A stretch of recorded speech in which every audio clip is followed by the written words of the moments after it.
not totally evidence-based, that have been developed by their largest clinical trials group that is intended to act as a guideline for surveillance of these individuals to monitor their risks of late effects.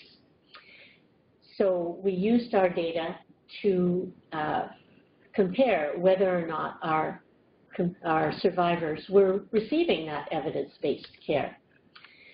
And this is an example of some of the tests that would be expected to be recommended for our survivors or specific survivor subgroups, depending on their diagnosis, so the therapy they'd received. About 75% of our survivors are in some at-risk group and would require some surveillance test.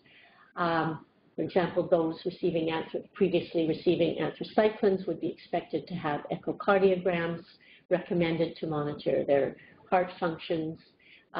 Those receiving radiation to the head would be monitored for thyroid changes. In addition, there were recommendations to monitor the overall health screening practices for anyone of their age, such as mammography and pap smear screening. What did we find? So the blue bars are the proportion of our survivors in particular at-risk groups who received all their recommended follow-up care tests. And you can see that for no recommended test and for no risk group, did over 50% of the survivors actually receive the care that they were recommended to get.